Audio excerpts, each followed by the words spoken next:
let's turn it off. Yeah, difficult, unprecedented situation. So first of all, I just want to talk about general quarantine. Why there's a quarantine? You're probably all up to speed on this, but looking around locally, I still see people walking around my city. I still see people taking trips on like Instagram or Snapchat stories. So I think this bears repeating. Basically, we've got a virus pandemic happening where it's doubling about every 5 days. And so even though the thing is fairly small now, it gets big quite quickly. And furthermore, it's a disease where a sizable fraction of people that get it need a ventilator to live, about 10%. And so if you get something like 1 million people in the United States getting it, that implies 10,000 people needing 100,000 people needing a ventilator all at once, and the US just doesn't have that many ventilators. So the reason governments all around the world have been locking down cities is because if this grows really fast and it's quite severe, and if we don't just all sort of pause for a bit, then it's going to get through a lot of us and send too many people to the emergency room at once and overwhelm the hospitals. And then you've got no hospitals, and somebody has a heart attack or I guess in a car accident, you can't treat them either because the hospitals are just for coronavirus. So it's extremely important for everybody to lock down. This includes young people too. First of all, it can have severe effects. You're not very likely to die, but people in the emergency ward are young, and it can be just very brutal and can also cause long-term lung damage if you get a severe case. But the other important reason is because if you're young, you can also get, you can be infectious for about 5 days before it happens, and you can infect those that you live with, those that you see, so you can infect a parent or grandparent, and they have a reasonable risk of dying. So basically, stay at home. And that is why the LSAT is canceled, because if the LSAT held the test in March, then people would die. And I expect, so the April LSATs are currently still on. I don't think there's very good odds of those actually happening. I think we're probably in for at least 2 months of quarantine. It's not impossible. If things go way better than expected, if somebody finds like a antiviral cure that we can use on patients, then maybe things will get a bit better and there won't be such a lockdown. But I'm not expecting April to happen. However, there is some good news that long-term study works. So let's say if you were taking the March LSAT or the April LSAT and you're planning the cycle and that's like it, that's all you can do, then okay, that's kind of disruptive. And there are actually a couple things LSAT is doing in that situation. One is that if you had an LSAT before and you canceled it, then they're actually going to let you use those canceled scores, because sometimes people cancel a good score, so you might be able to kind of go digging and find a canceled score, even if it's decent. The schools might understand under the circumstances. Second, if you had an expired LSAT from like more than 5 years ago, you can also use that.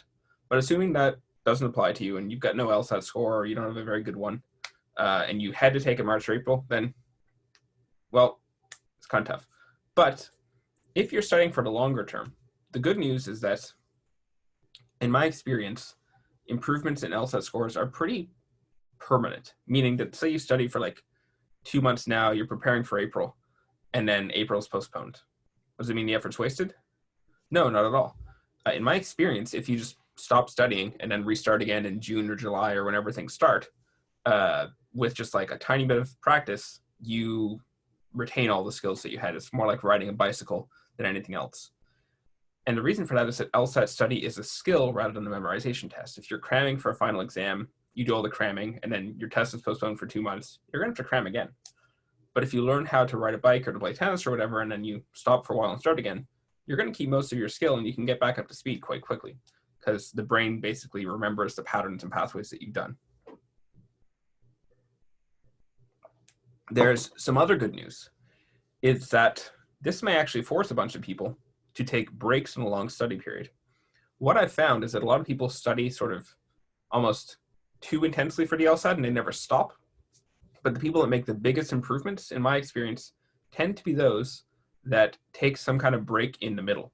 So if you study now and you end up taking it in June or September or whenever things, are normal again, and you got some break in the middle, that's actually really good for your study progress. This may inadvertently force people to do the better approach.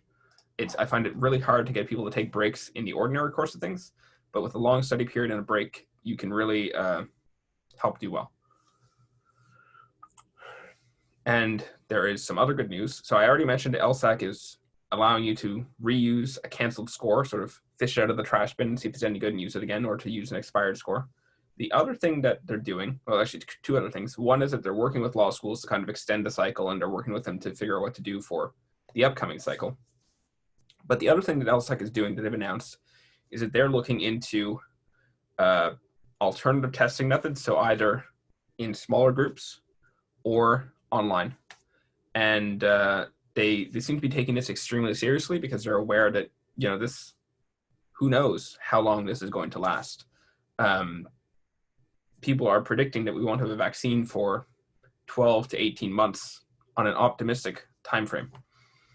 And while this initial quarantine and lockdown is probably going to last about 2 months, that's what they had in China, for example, where they just locked it down completely, especially in Wuhan, the hard-hit province. Well, now most of America is at the Wuhan level, and is going to need a Wuhan-style lockdown for at least 2 months, but they're not back to normal yet. When they start going back to normal, they're not going back to normal life. They're just relaxing the restrictions a bit. So we may end up in a situation where we've got this crush of a lockdown for a couple months to avoid overwhelming the health system, but then as we relax a bit, we're still keeping some of it.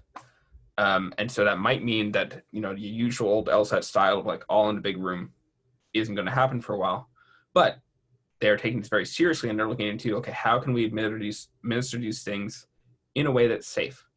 So they're looking either at smaller rooms, things wider apart, or online, because they've been doing a writing sample online. So they are starting to look into how we could proctor everything online. I don't think anything is off the table because they know that this is a major disruption. So even if we're still under lockdown, past May, I think there is going to be a way to take an LSAT by the summer. So if you're studying now for it, I expect there'll be a way to do it. Any questions so far? And just generally, are people registered for like April, later, planning to study the long run, going for this year only?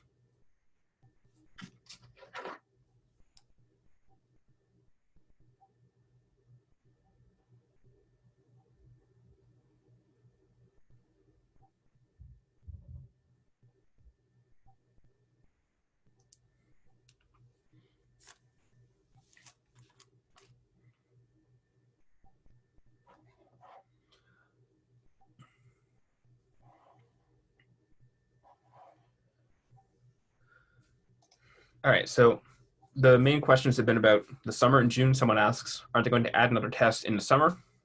Presumably, but this is all contingent on how things go.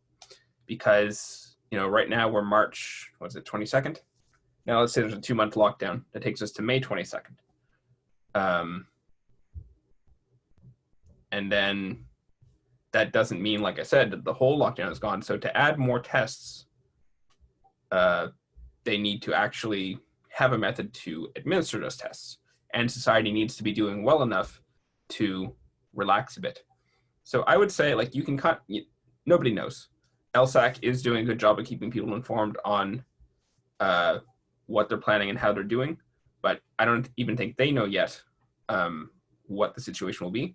But what you can do to keep track of this is just kind of follow the general news and what's happening in your city. If the mayors and the governors are still saying, like, nobody leave, nobody fly, nobody drive, stay in your house, don't move, which a lot of American cities aren't even at that point yet. I'm in Montreal, Quebec, where the government has banned literally every gathering. If you go see friends in a private house, you're supposed to keep 2 meters apart. If you're walking outside with someone 2 meters apart, and you're not even supposed to go see friends in another house or go walk. It's really locked down. If you're in America, some parts are like that. California, New York, Chicago, but a lot of them aren't. and those places are going to be worse hit in a bit. So you can kind of like keep track of just generally how things seem to be doing. And if things are still going up, up, up, and you hear news about hospitals collapsing and disorder and chaos, then low odds of an LSAT. But if the cases start to stabilize, if people start sounding optimistic, if they get the medical supplies up, if there's some treatments announced, if they start relaxing restrictions, then you can expect that a modified LSAT will happen. Now, the big wild card, someone says, I'm preparing for the cycle. What's the probability June could be taken online or remotely? I don't know about June, but June or July, which isn't like a massive difference in any case, I would say the probability is bigger because the more, LSAC is had been planning on 10 test dates for the year. The more those test dates this takes out, the worse it is for them, for you, for law schools, for everybody. So, and also the further you get along, the more time they have to test things. So what I would do to sort of think about that question is watch and see if they start announcing any kind of trial. When they did the original digital LSAT, for a little bit before, LSAC did trial methods where you could go try and do a digital LSAT. So what I would expect them to do is do some kind of online trial where they've just got, 1,000 people, and they just test the software thing all at once and see, did this work? If you start seeing notices about that, that increases the odds. I think we're too soon to make any definite predictions. After all, the April LSAT is still officially on. Like I said, I don't actually expect that to happen, but it's not impossible. There's just it's basically hard to predict anything in the world right now beyond 2 days from where we are right now. I can predict pretty confidently that by Monday or Tuesday, America will probably be at 50,000 cases, for example. But beyond that,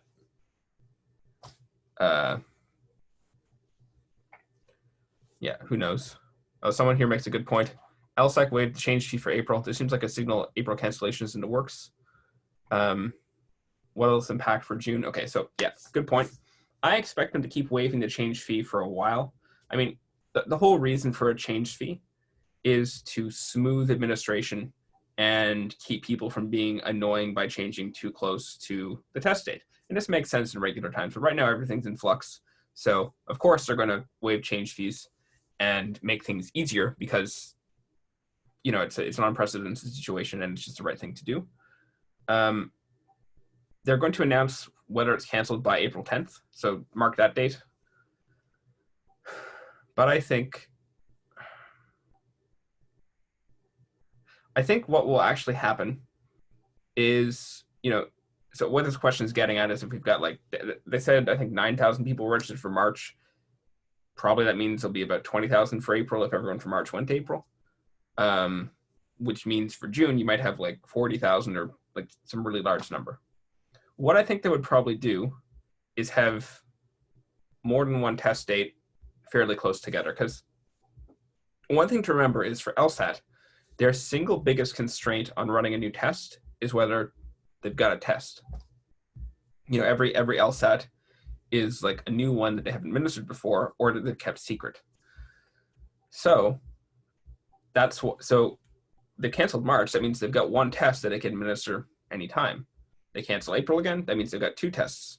So June was going to be the 3rd test. So that means by June, they'll have 3 tests that they have available to use.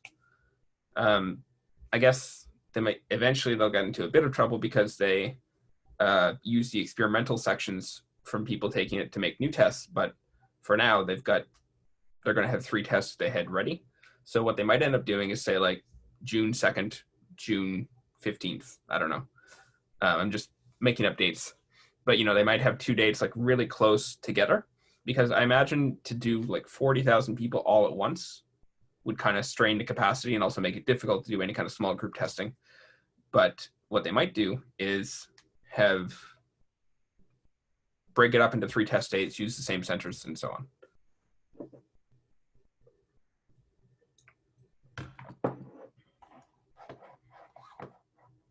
And I would really look to any kind of either online testing announcement or things getting better in your local area as predictors of whether a test will happen. Okay, someone asks, any chance that there won't be another LSAT administered, even modified this year? Assuming there's a significant population without an already existing score, wouldn't this reduce the applicant pool significantly for law schools in the 2021 cycle? I'd say like there's some chance, but I would suspect that they will figure something out because they have a very strong interest in doing so. If they couldn't figure something out, then I guess schools would just, I don't know, ask for your old SAT score or something. That they or just use your grades only. Like the schools will improvise. I mean, I guess it's also possible that there won't be a law school class starting in the fall. Like the schools themselves also have something to figure out because right now all the classes are shut. I've been tracking, but it looks like a lot of universities are shut.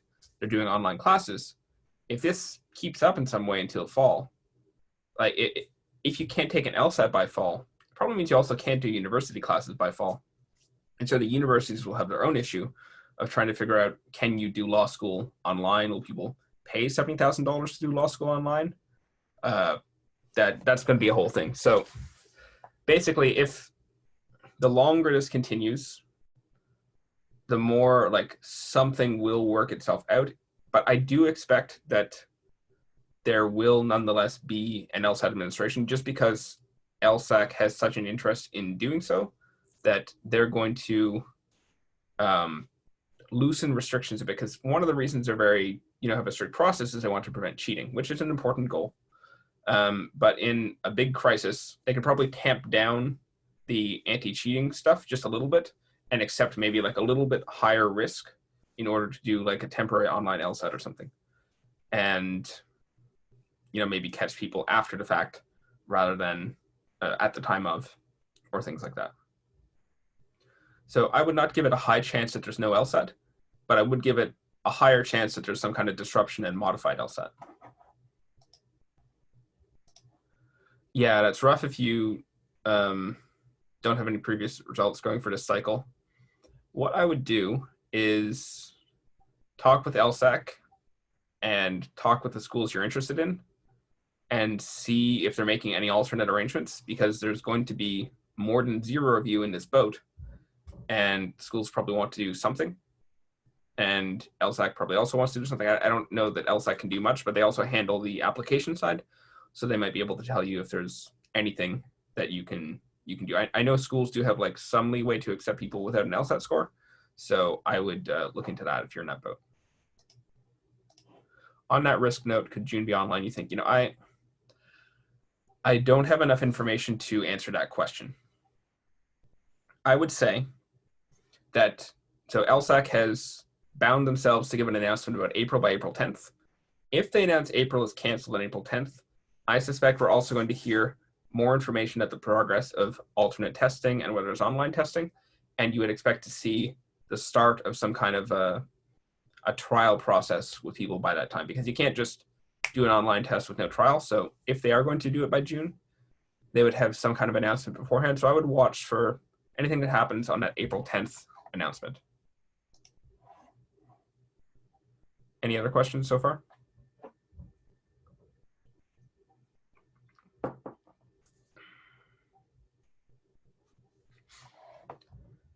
All right. So yeah, this is obviously, this is a good one. What an online test look like? Will there be a proctoring software, and is it administered individually? So this is just speculation based on like what people have talked about on Reddit and so on. And you could also listen to PowerScore. I haven't listened to it myself, but PowerScore does a podcast series. I believe they've done an episode recently on online LSAT, other alternate LSAT options. And they probably have some good insight here, but this is just what I've been hearing on Reddit and so on. It would surely be proctoring software. If you've taken the LSAT writing sample, you can expect to see some similarities. I expect they would have some software. Right now you can go to familiar.lsac.org, or does anyone remember the URL for like the testing tools at prep.lsac.org? The thing they just released, their new digital LSAT thing. They've got an easy URL for it. I think it's like prep.lsac.org or something like that. But if you go to familiar.lsac.org, you can see a sample of it. You'll probably look at like an online thing like that. You'll probably need a certain browser, maybe Chrome, I don't know.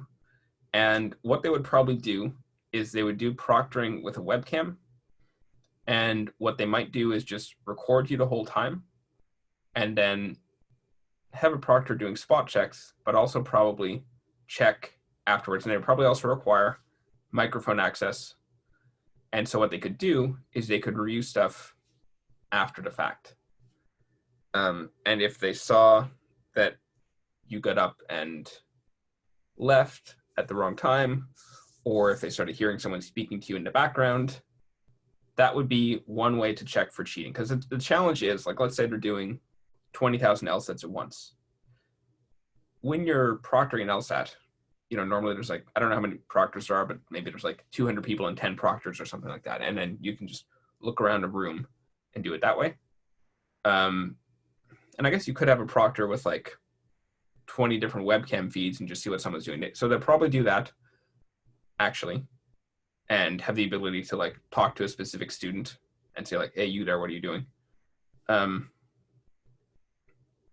But they probably also will have the ability to review the tape afterwards. So if anything seems suspicious, then that could be a way of doing it.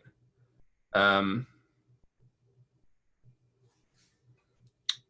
like, the way someone would cheat is like have someone like me, I don't know, under the desk and be like, hey, this is a question, tell me this answer, or something like that. So, they'll be looking for stuff like that or anything suspicious. And I'm guessing also, say someone had like gotten a 140 before and then they get like a 175, they might like look a bit harder at that tape, or they might examine scores in the 170 plus range a bit more. This is all just speculation, but this is a way that you could do some kind of test security.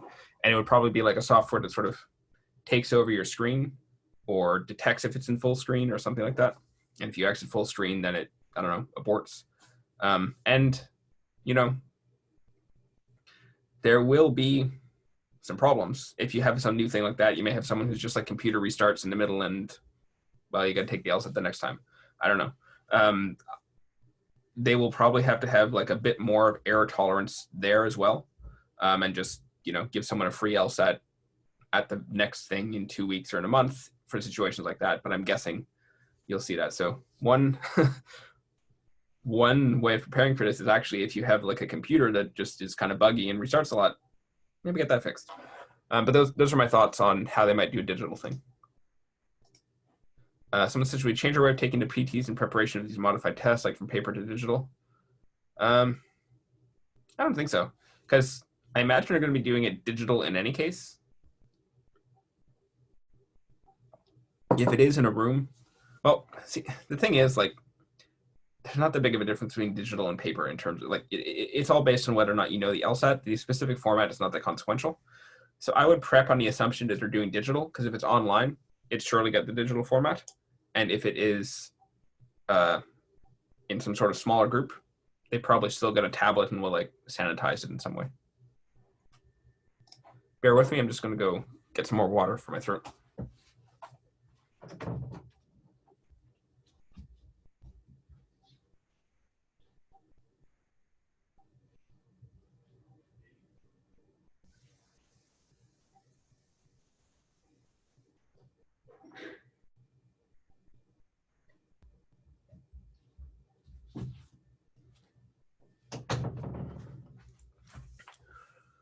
I guess one thing I should say is, there's kind of two groups of people. The group that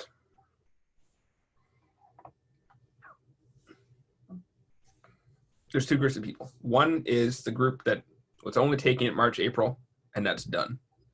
The second group is somebody taking it sometime in the future. And the big question is, do you study for the LSAT? If you're in the first group, I would lean towards maybe not. And before you put in a whole bunch of intensive effort into doing it for April, I would talk to the law schools and see what you can do for this cycle if April is canceled. Now, they might say, well, we're going to extend our cycle into June, July, even August or whatever. And if you get a score then that's fine. Now, if you start hearing that from schools, then by all means, keep studying. But if what you're hearing is, no, sorry, there's nothing we can do, then, you might still study. I mean, if you are damn set on law and you would apply in the later year anyway, then yeah, keep studying. But if this was like going to be like your last year and they're telling you, no, April's the last we could accept, yada, yada, then yeah, maybe you just stop studying, because I don't think there's good odds to that. But if you're taking it anytime later, then I would say still study. And the reason that I'm giving this discussion is because the big question is, well, do I want to spend 3 months studying for the LSAT if there may not be an LSAT this year? That might be the question that is occurring. I would say, one, the odds of that are pretty low. They are surely going to figure something out. And two, the whole world is in this together. So if things are delayed by 3 months, schools are going to extend things as well, because they need the cycle as much as you need the cycle. And finally, like I said, LSAT stuff persists. The skills you gain now persist. So if you study for 3 months and you get up to the 170 range, you can just stop and wait. And then whenever things are reopened again, if it means you have to take the October test or the December test or whatever, just start studying a month or two before then. You'll still have the skills. So basically, I'm trying to talk about risk. I would think if you're only applying April and that's it, then you do have a high risk for studying for the LSAT. If you're taking it at some later date, and basically your goal is to get into 2021, then I'd say it's pretty low risk, and it's very likely that whatever work you do now will be useful later. Hopefully that was clear. Okay, so someone says, why do people say administering online would be the death of LSAC? I've seen people make this argument on Reddit. It didn't seem very convincing. I think they thought that just LSAC would get desperate and do it in a way that there was massive cheating, there'd be massive cheating, nobody would trust the scores, and it'd be the end of it. I just don't see that as very plausible. I think it's possible to design a system such that you don't have that much cheating, or you could catch it after the fact, or you could just do some combination. Like if somebody gets like a 175 and then it turns out there's something fishy on their video and then their law school grades are bad, then maybe they'll just be found out after the fact. There's more than one way to catch someone cheating, and there may be some after the fact consequences if you start getting people. But I just don't think they would make a system that would destroy them in that way. Maybe it turns out that they won't be able to do an online system, in which case they'll be like, all right, well, I guess we can't do online. Let's do smaller groups distributed in some way.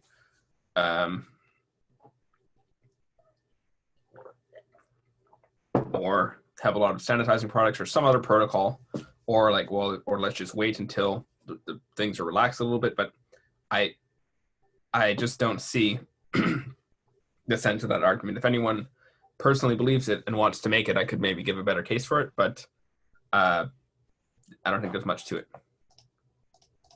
Someone says, will you please keep us updated on the changes through webinars like this or email announcements? Yes, and in fact, let me just check, because LSAC sent me some information. I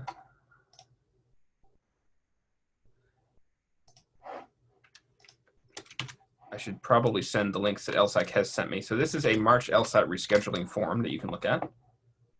And if you're in April and want to switch to a later date, here's their form to do that. And because some people had asked, their test data wasn't moved yet, what's going on? Basically, there's a bunch of software stuff on the back end that they've just got to deal with. But yes, everybody's being moved and everything is fine in that respect. And nobody needs to contact LSAC if you're still showing registered for March. You'll be re-registered by mid to late next week. This was written on March 20th. And they've got a coronavirus and the LSAT page. So I would also just keep checking that every couple days or so, maybe.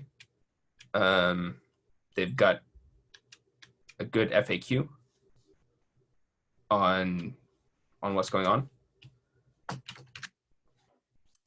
And yeah, when there's a big announcement, I will definitely be sending an email. I'm going to continue to have these webinars so people know what's going on. And I would also say check out Reddit LSATs forum. A lot of people talking on there, you know, take it with a grain of salt, because if people are freaking out, being like, oh my God, my test thing's not changed, or that's going to be the end and whatever, like, don't worry too much about like people just sort of speculating wildly, but you get a lot of good updates. I would also suggest following Dave Killoran from PowerScore on Twitter and Mike Spivey from Spivey Consulting on Twitter. Those two are excellent sources of information, and they're quite timely. They're more timely than me, so I would definitely check them out. And yeah, but I will definitely keep you updated. Okay, someone says, assuming online is out of the question, how could June happen considering the virus will still be around? Well, it probably wouldn't happen. But what might happen is, let me just make a drawing here. Bear with me, I'm just gonna get my drawing tablet. Plug it in.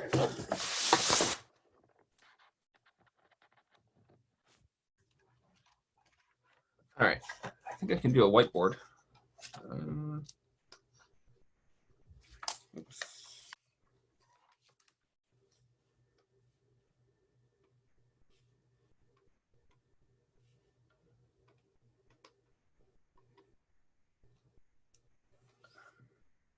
All right, can everybody see this whiteboard?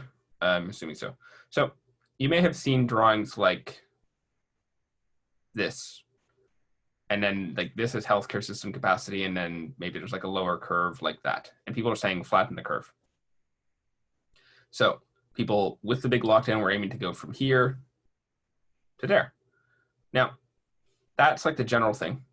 But someone asked a very good question. What happens if the virus is still around? Because what actually is probably going to happen is, why am I on eraser? Yeah, okay. So what may happen is you may see like a big curve like this, a lower curve, and then possibly in the winter, another curve, a second wave. If you look at charts of the flu pandemic in 1918, which is a good thing to read about if you want to know how things may go, it looked exactly like this. So this is, you know, this is kind of like April, May, and this might be October. So there's this kind of lull in here where things have kind of died down. And at that point, maybe the restrictions are relaxed a little. You know, maybe you don't go to a giant concert with like a mosh pit or something and just press up against everybody. But maybe you can have some kind of test where you just got like desks spaced apart. And if you've got a 2 meter difference, or 6 feet, if you've got that 6 feet difference between the tests, like this may not be that risky if you're in this summer lull. And that's where I expect that you might start to see some kind of, if online isn't possible, you might nonetheless see a modified LSAT. Because the thing about these peaks is like, if we just did nothing and let it happen, you might have like a third of the US gets infected in the next 2 months. And after that, enough people have had it that they've kind of got immunity that there's just not that much virus in the summer. That's one of the reasons there's this lull. Now that'd be catastrophic. You'd have, the death rate would spike, hospitals would be in ruins, and it would be horrible, but you would have a lull in the virus. And even if we do get it under control, you still probably will see a lull in the virus, but then if you don't have restrictions in the fall, you might have a bigger one. Now, what might avert this, and one reason we're flattening it, is because you might be able to find a drug, like they've done some trials on chloroquine, for example, that look promising.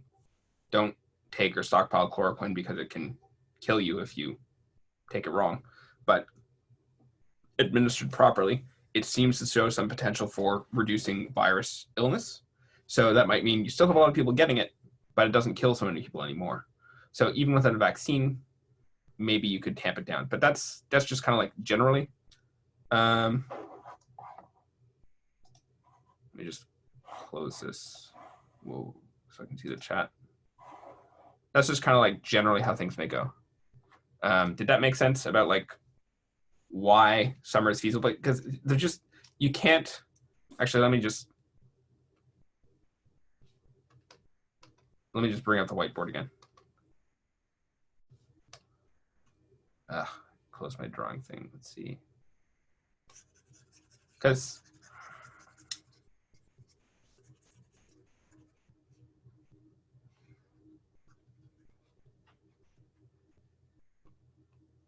all right, so I'm sure you've all seen curves that, oops.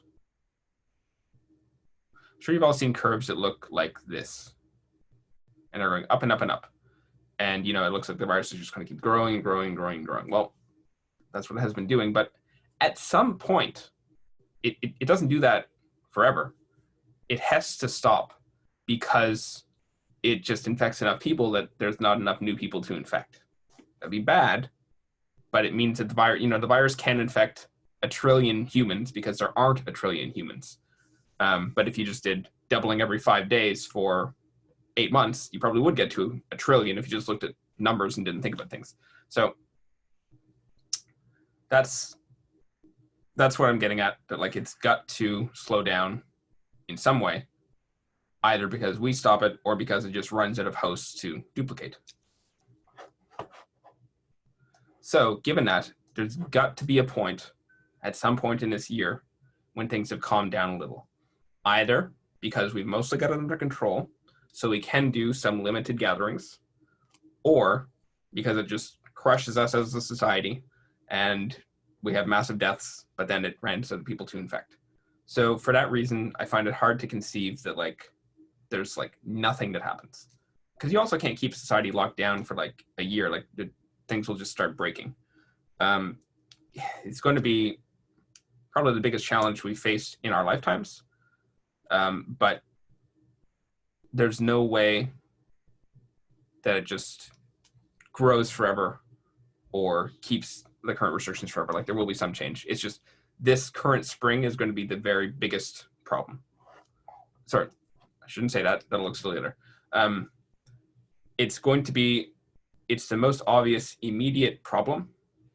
Past May, it's a little bit less clear on how to make predictions, which is why I'm like so strongly suggesting I expect April to be canceled, but I'm less sure about the other things because it either explodes and then is done, or it's tamped down, we can go a little bit more and it may explode later. And that's still a problem, but it can't just grow forever.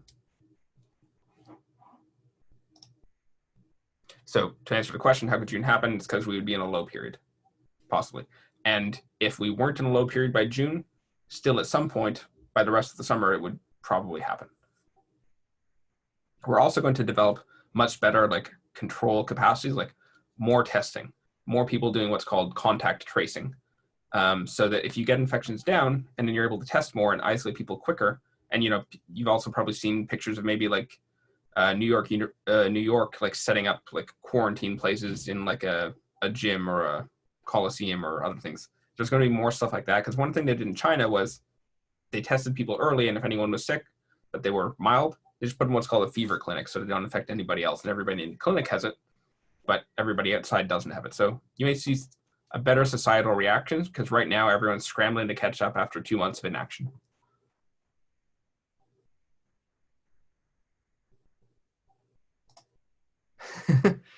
Just to change topic briefly, someone asked, would you recommend buying the LSAC $99 digital LSATs? Yes. Would you recommend doing a test a day? No.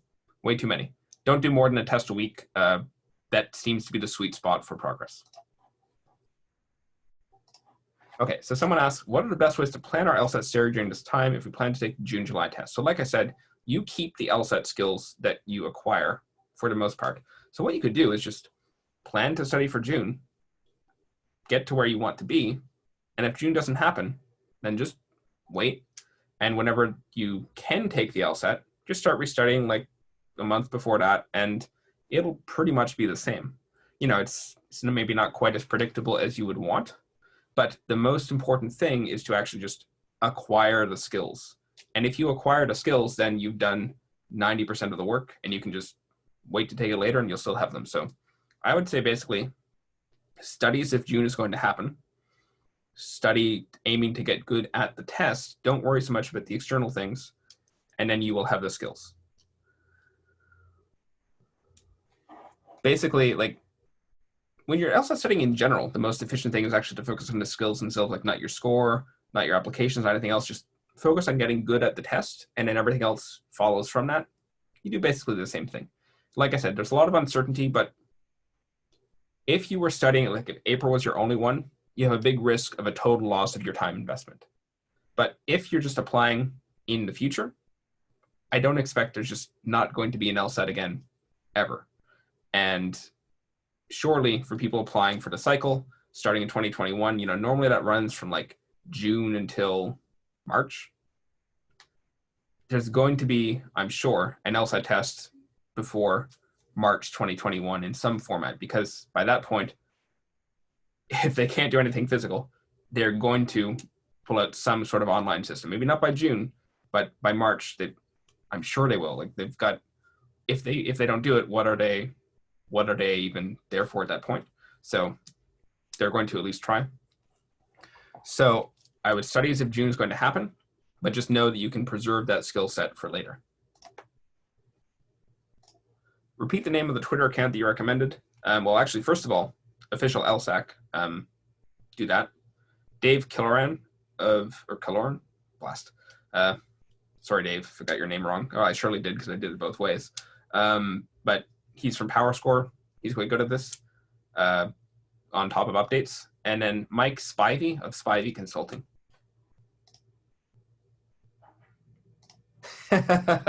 Yeah.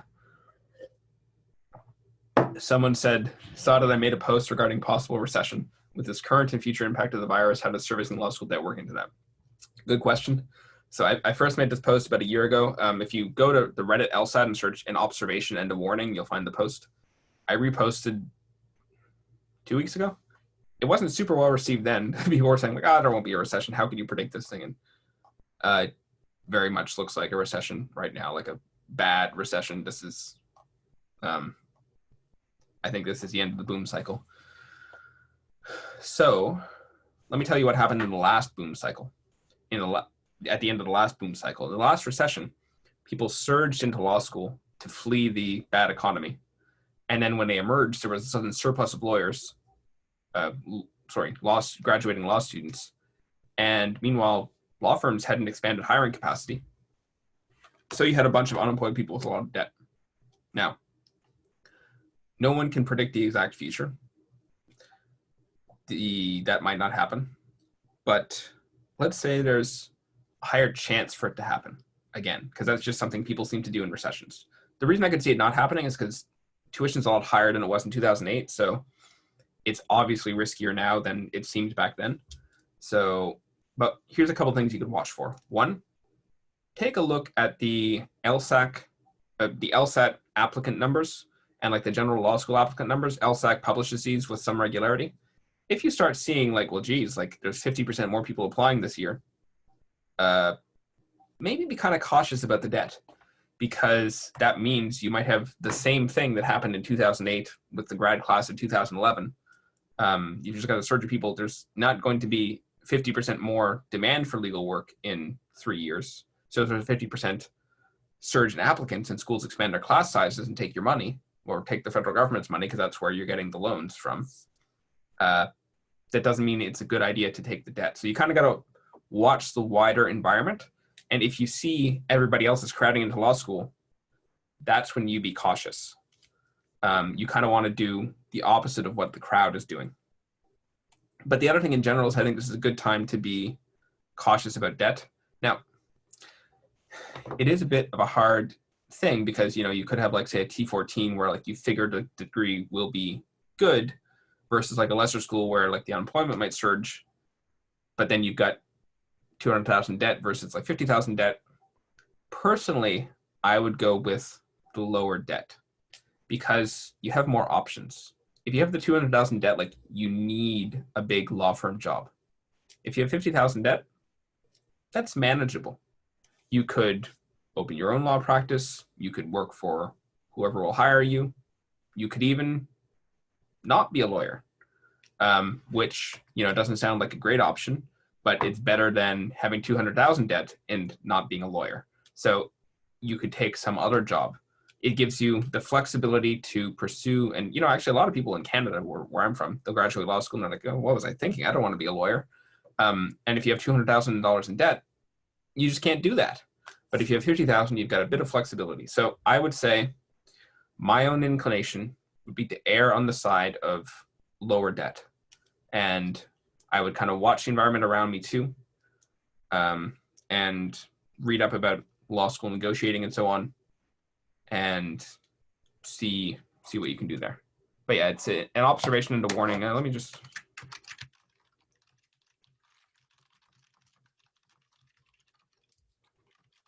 pull up the post,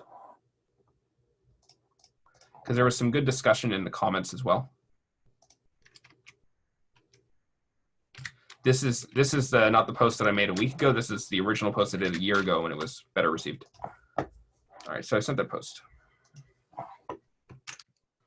Someone says, would you recommend using an iPad tablet in order to practice the digital tests? Yeah, if you got one. If you don't, a computer is fine, because here's the thing. In the current digital LSAT format, you got a stylus on a Microsoft Surface, but the stylus sucks. Like, I'm drawing on a Wacom tablet, so I have a nice stylus right now that is like a pen. But on the LSAT, you got a stylus, it's really just like a finger. And that's not very precise. It's actually easier just to use your finger on the tablet, is what I've heard.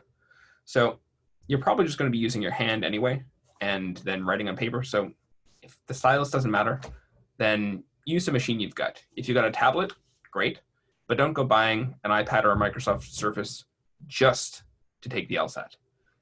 Just do it on a laptop. Now, if all you've got is a phone, then I would not recommend that. I would recommend getting maybe a cheap used iPad, like the old ones are still pretty good. Something like that, or a cheap tablet, it's probably fine as long as it works well enough, but don't use a phone. But other than that, yeah, use anything with a reasonable size screen. Doesn't matter that much, because you can't mark up the tablet. So unless you plan to be doing a whole lot of highlighting, which I generally don't recommend, a mouse and computer is fine.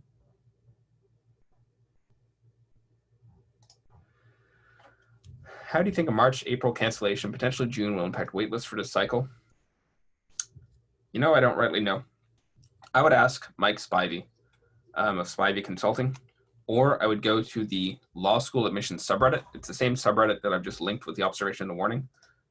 They know more than me. I'm not really an admissions expert, but I can say the common sense advice would be that, one, it's going to lengthen a little, because schools are going to take a wait and see approach to see if you can get more LSAT scores in. And then eventually, if you don't get more LSAT scores in, they're just going to start choosing amongst what they have.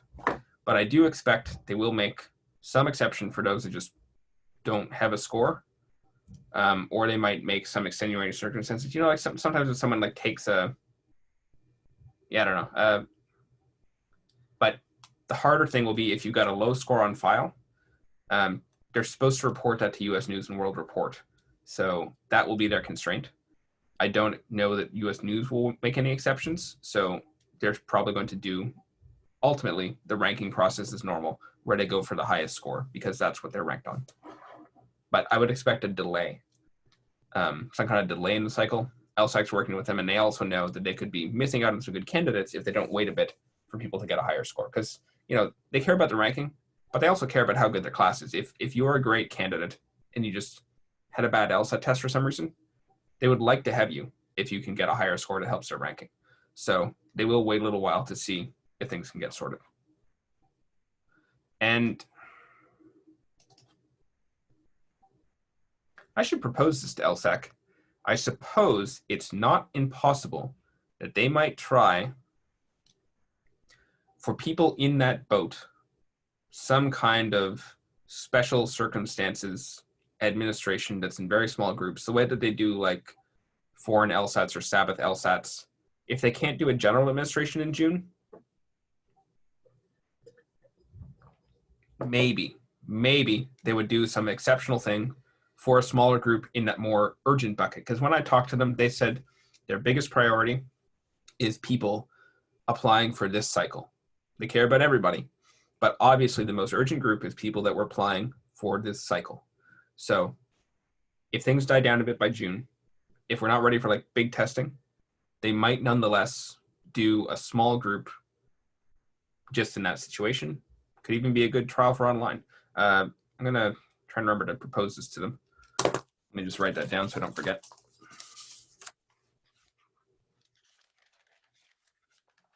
Because I know they already have tests planned for like Sabbath before administration, so maybe they can do something with it.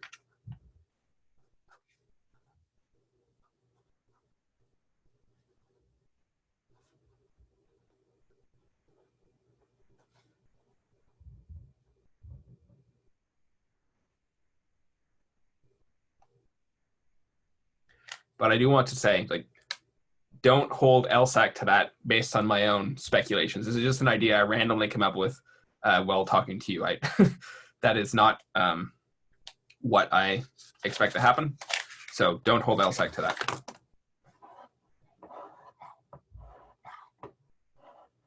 Ugh.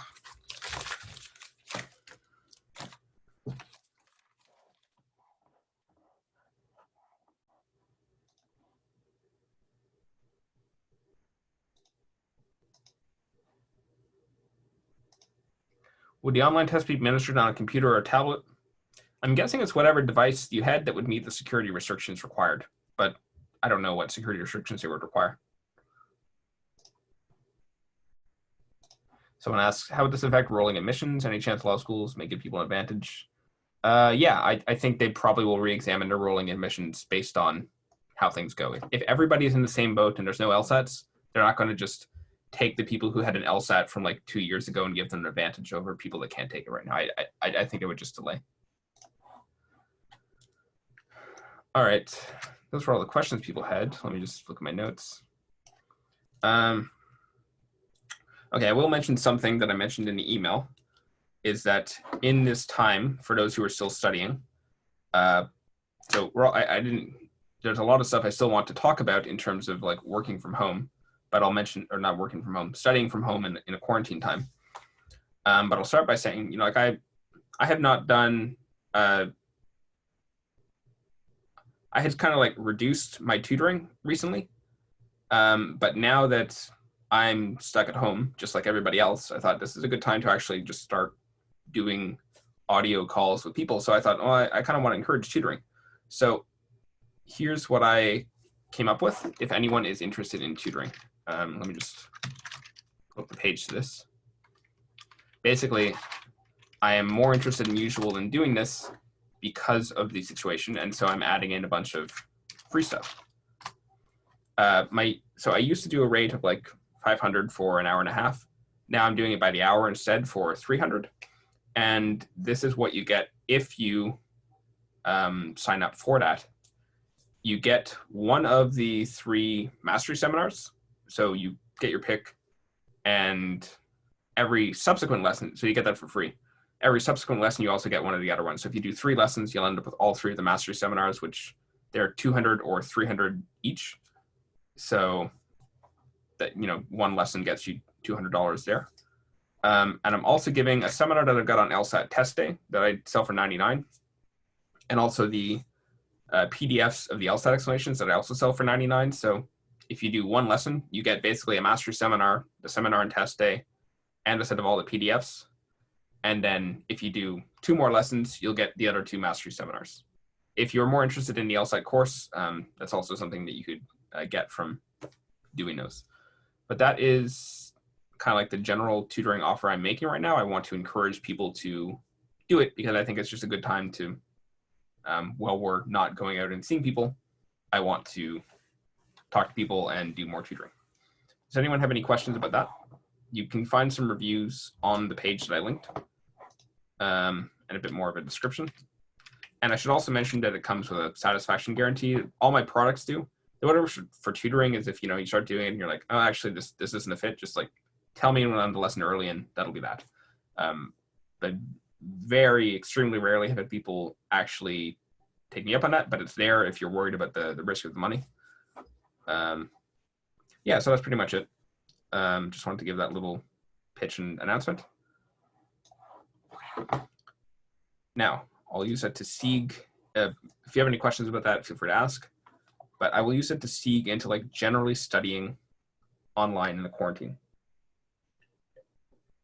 Because this is like a hard period, especially if you live alone or are an extrovert. Like, and you're all living under varying stages of lockdown right now, but at some point I expect that you won't even really be able to see your friends. So actually the very first step of studying for the LSAT in a circumstance like that is to just build a good routine for your mental health. So that means do Skype and FaceTime calls with friends and family. You can, for example, set up a group hangout with a bunch of friends, maybe play like a game online. I don't mean like a video game, like there's like online board game sorts of things. Just do that frequently and try to do it with videos so you can see faces. It really helps. If you're living in a place with a backyard, then take walks around the backyard. Or if you're able to leave the house for a walk, then do so in a neighborhood as long as you stay away from people. Do exercise. You can do workouts at home. Arnold Schwarzenegger actually just, hold on. He just wrote up like a home workout plan for people on Reddit, which is pretty easy to do.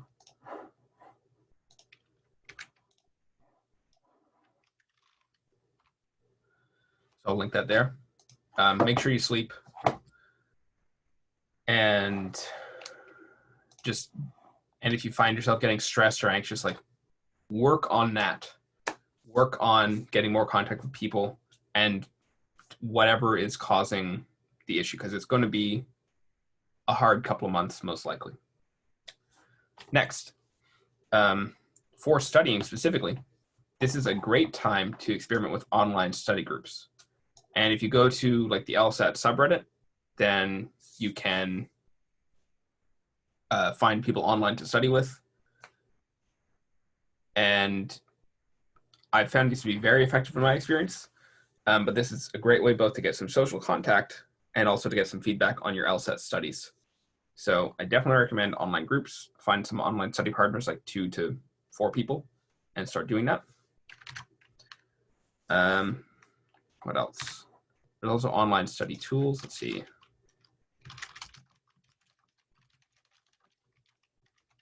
Just see if I can find the URL for this.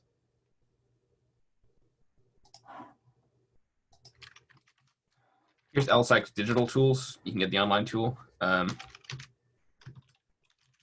use my free explanations for LSAT prep tests as well.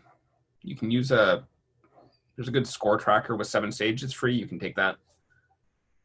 But basically, find some online tools, find some online study partners, and just build up a good routine where like you're still getting social contact through online so that you keep normal. Because I've worked from home for years, and I don't live alone now, but when I lived alone, when I didn't have a dog, it was pretty hard. Like I had to go out to cafes just to sort of keep some normalcy. Like you kind of need to see faces. So even if you're an introvert, which I am, it helps a lot. So if you're in that situation, then you really want to kind of take care to manage that so that you are seeing human faces and keep your spirit up for what is probably going to be the long haul, or the medium haul anyway, because 2 months can be a pretty long time.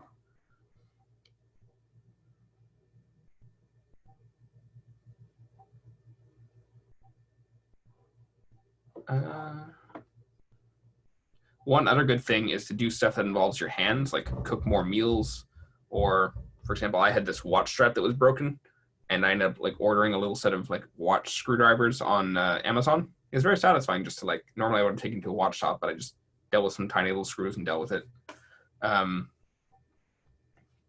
Something like that is good to just sort of keep up variety, because if you're doing nothing but looking at a screen all day for LSAT studying and for reading news, whatever, it can get quite hard. Okay, does anyone have any further questions at this point?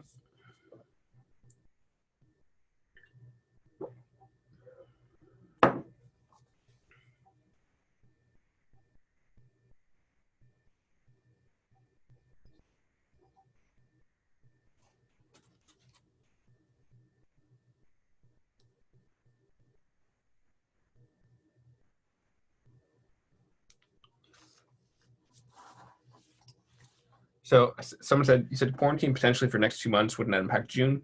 Well, 2 months from now is late May. So when's the June LSAT supposed to be?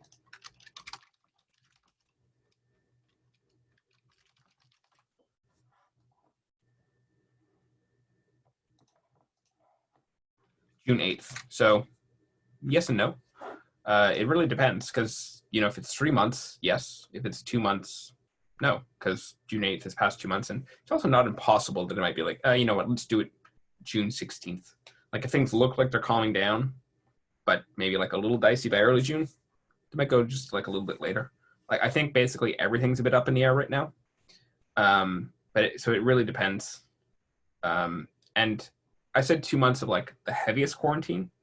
We might see like a lighter form of quarantine after where you still permit some small gatherings, just not the very biggest gatherings. Like if you Google images of China now, they have like people are like spaced out in lines. If they're in a restaurant, they've kind of got like spit shields in front of everybody so that like you're eating there, but you are not seeing people and you're not talking into their face.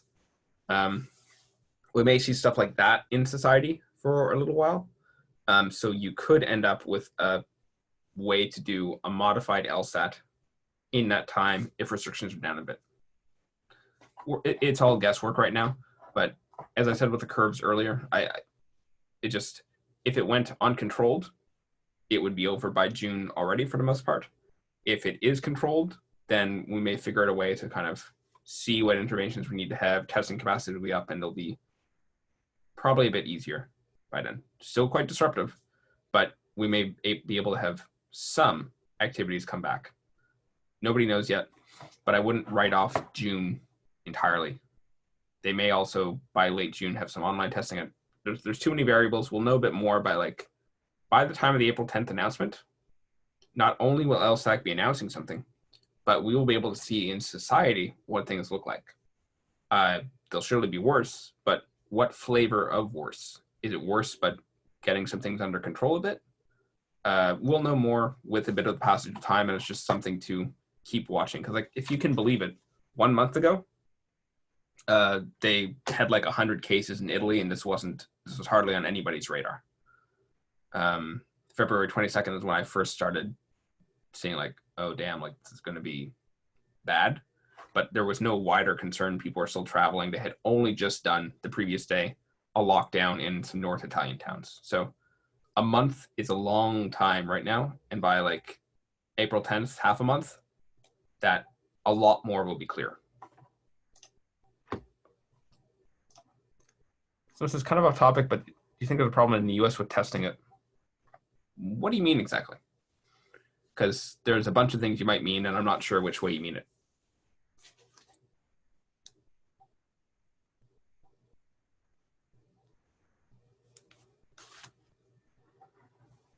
Oh, problem with testing for coronavirus. Yes, that's been a major issue. If you look at charts of testing per capita, the US is one of the lowest countries in the world. You're getting better. So you may actually not be one of the lowest countries in the world anymore. I haven't looked at like the most recent charts, but you're getting a lot more tests done. But the reason it got so widespread is because the US basically missed the early cases because they weren't doing any testing, and it just spread all through the country. And what we've seen in countries, well, there aren't that many countries that got it well under control, but what they did in China and Korea is they'd had lots of testing. And the moment you got it, you were isolated. And they also talked to everybody that you talked to. So they got tested and isolated. They did this in Singapore too. So what would happen? They used like teams of detectives. So let's say I test positive for coronavirus. Well, what they'll do is, well, first of all, they would catch me pretty early. But second of all, they grill me for hours and ask me to retrace all my steps. Who did I talk to and so on. And they'll get a list of maybe like 50 people. They'll call all of those people, quarantine them for 14 days. Well, not quarantine for 14 days. They'll give them a test. And if they're negative, they let them go. If they're positive, they keep them, but they immediately quarantine them. And then if they're positive, they stay in quarantine. If they're negative, they leave. So this is called contact tracing. And when you have a lot of testing, you can catch cases in this way. The US didn't do that because they had insufficient tests. So right now, just like there's a whole bunch of people that don't even know they're sick. They've got like maybe a light cough, maybe no symptoms, and they're spreading it.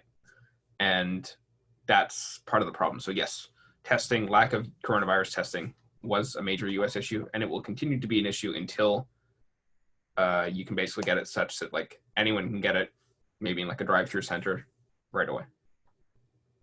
Or God forbid, if there was ever some home test, that would be a great thing.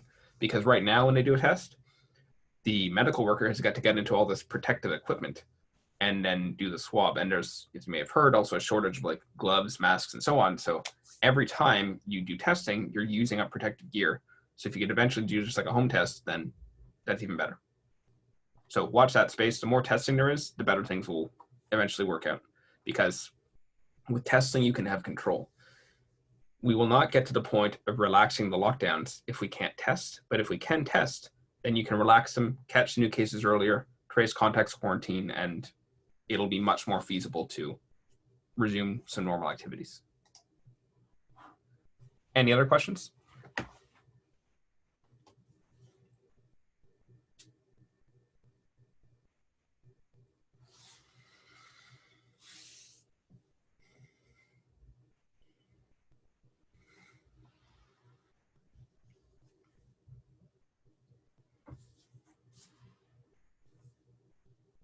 Nobody?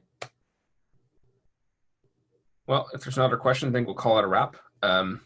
If you're interested in tutoring, actually, is anyone interested? You can just send me your email in the Q&A. I'll just copy it and write you, or you can reply to one of the emails. Like I said, there's a satisfaction guarantee on the first lesson, and you get a whole bunch of free stuff: free master seminar, free test day seminar, free LSAT PDFs. So I want to make it as encouraging as possible to do some tutoring. So I hope to hear from some of you.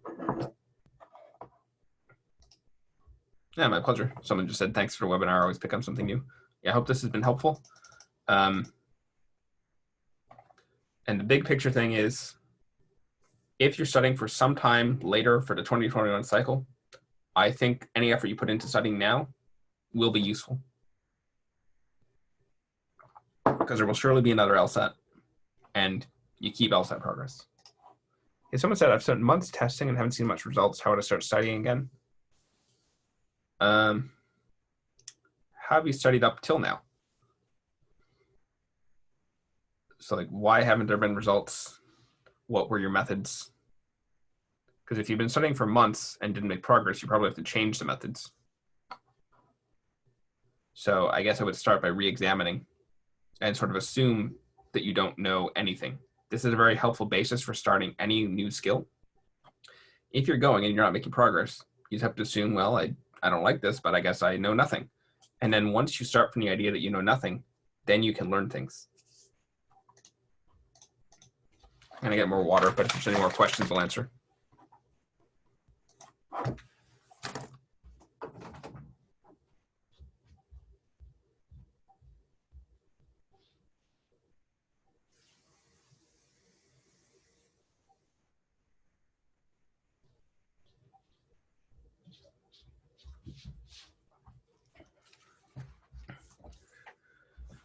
Okay, no other questions. I think we can call it a wrap.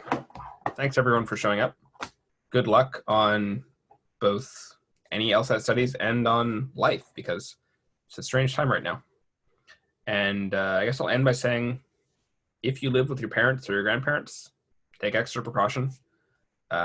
You can transmit without symptoms. You can get it from someone who doesn't have symptoms. Wash your hands every time you come into the house. Practice not touching your face. Actually, this is good practice. Have I touched my face in this webinar at all? Probably have, because I washed my hands beforehand, so it's not a big risk, but I have nonetheless been trying to not do, see, I'm not touching right now, I'm hovering. I've been trying not to touch my face. And if you do that, it significantly reduces transmission.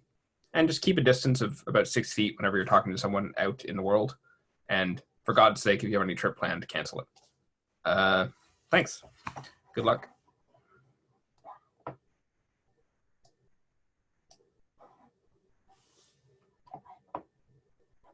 Oh, someone asks, what does tutoring look like? Is it ad hoc or do you have a method? So it depends on the student. If you want to leave me your email, we could follow up, just so you don't leave and end it here. But basically, what I've usually done with students in the past is people will come to me with stuff that they've had trouble with, and we'll use that as a basis, because looking specifically at questions you've had difficulty with lets us identify the trouble areas that may not be obvious. Whereas if we just look at general questions, there's probably a lot of stuff you already know. Or if I just start teaching how to do something, you probably already know that. But when we start specifically on the stuff you got wrong, we can find all kinds of things you didn't even know that you didn't know. And so yeah, usually review some of that. From that, we'll get a list of things to work on and for you to drill. And then by the next lesson, we'll sort of repeat. We'll see how the drills have been going. Continue working on stuff you got wrong. Continue focusing on like finding those hidden things you didn't know that you didn't know, and working on it that way. Does that make sense? So like it's a little ad hoc, but there is a method in the sense that I'm looking for unknown unknowns that, in my experience, come up once we examine things that have given you trouble. Because one of the great difficulties from the LSAT is that it's very hard to analyze what's going on fully, because there's two unknowns. One is like, how are you thinking inside your head? Because none of us can really examine that fully. And the second is what's going on in the question, because by definition, if you got something wrong, like there's no way that you have perfect knowledge of it. And so there's often like little things that they've left in the test that you don't even know are there, and especially on logical reasoning. And so that's the kind of thing we'll work on. Oh yeah, you'll email me? Great. Look forward to being in touch. Any other questions? And if you had more stuff about tutoring, feel free.